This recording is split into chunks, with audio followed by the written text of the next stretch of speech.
ברשות מוריי ורבותיי, קהל קדוש, כבוד הרבנים, כולם אהובים, כבוד ידידנו, הראש של הקונסיסטואר הכללי בצרפת, בפריז, אליעזר שפר היקר, וכל הנכבדים, כולם נכבדים וכולם אהובים, ברוכים תהיו לשם. רבותינו אמרו, כל כינוס שהוא לשם שמיים, סופו להתקיים. אתם מתכנסים היום פרשת ויקהל, ויקהל משה, כל עדת בני ישראל. עשו פה קהילה אחת של מנהיגים, של רבנים, של אישי ציבור, שכל אחד כאן מייצג קהל גדול. אז יש פה, הכינוס הוא ענק,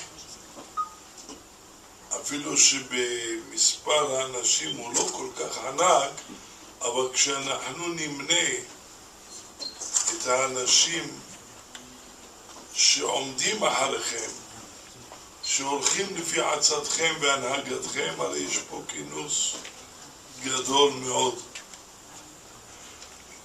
רבי יואל שיחיה אמר לי פעמים רבות שהוא כל כך רוצה שתהיה עלייה מצרפת וכל כך דואג שיש עלייה.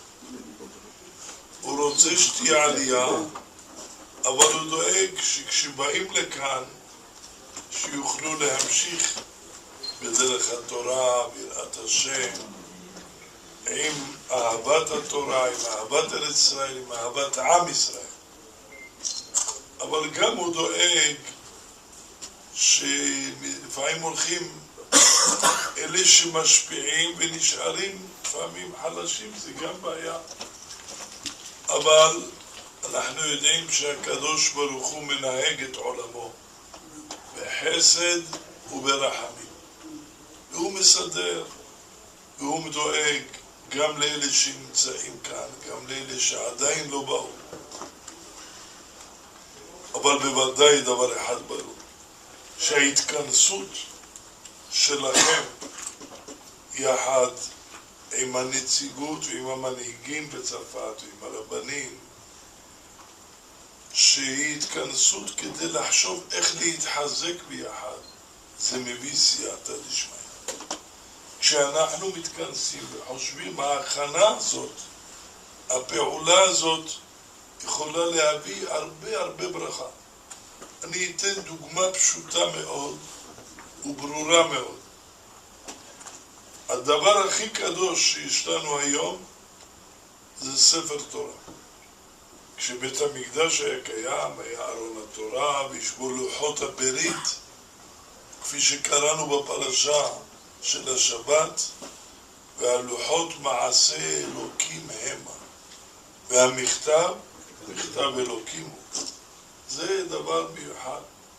שם היה גם הספר תורה שכתב משה רבנו בכתב ידו מפי הגבורה, אות ואות.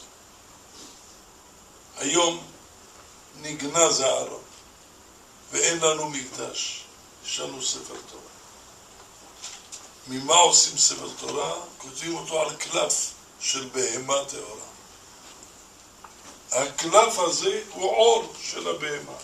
חלק מהעורות האלה עושים מהם ספות, כיסאות, לפעמים מעילים, גם נעליים, להבדיל. אבל יש חלק שזוכה ונהיה ספר תורה, הדבר הכי קדוש. מה ההבדל בין זה לזה? יש עורות שמעבדים אותם כל כך טוב בשביל קורסאות וספות, יותר מהעיבוד של העור ספר תורה. אבל זה עיבוד של חול. הספר תורה צריך להגיד לפני שמעבד, אני מעבד את זה לשם קדושת ספר תורה. אפילו אם מעבד לתפילין, הוא לא יכול לכתוב על זה ספר תורה. למזוזה הוא לא יכול לכתוב על זה תפילין. אנחנו רואים פה שההכנה שהוא מכין היא קובעת. אם אדם ייקח קלף שלא מעובד לשם ספר תורה, ויכתוב עליו ספר תורה שלם. אין לו קדושת ספר תורה. אבל כשהוא מעבד אותו, ההכנה הזאת, שאומר לשם ספר תורה, מביאה קדושה, יכול להגיע לספר תורה. ועל כן אני רואה חשיבות גדולה בכינוסים שמנסים להכין איך לחזק את הציבור, בפרט הציבור המיוחד הזה. אני מוכרח לומר לכם, אני נמצא עם כל הציבורים ברוך השם, מכל הערים ומכל המדינות, אבל החום והאהבה שאני רואה אצל יוצאי צרפת לתורה, לארץ ישראל, לעם ישראל, אהבת השם, קשה לראות את זה במקומות אחרים. זה משהו מיוחד. זה אנשים עם לב, עם רגש, ואני בטוח שככל שמתרבים יהודים צרפתיים בארץ ישראל, ארץ ישראל נעשית משובחת יותר. ארץ ישראל מתעלה יותר. עם ישראל מתקדש יותר. אני באמת כך מרגיש וכך חושב. על כן באתי בכל הלב לומר את המילים האלה ולחזק את ידכם במה שאתם עושים. לחזק את ידיו של ביבי, שהוא לא רק מסתכל על התפקיד באופן צר, אלא רואה את זה ברוחב ובעומק. הוא מרגיש לא רק מה שהציבור הטיל עליו, אלא גם מה שהקדוש ברוך הוא דורש. והנה השם ניצב עליו. תמיד אדם בכל תפקיד, בכל מה שעושה, צריך להוסיף את המחשבה הזאת. מה השם רוצה אותנו? ועתה ישראל, מה השם אלוהיך שואל מעמך.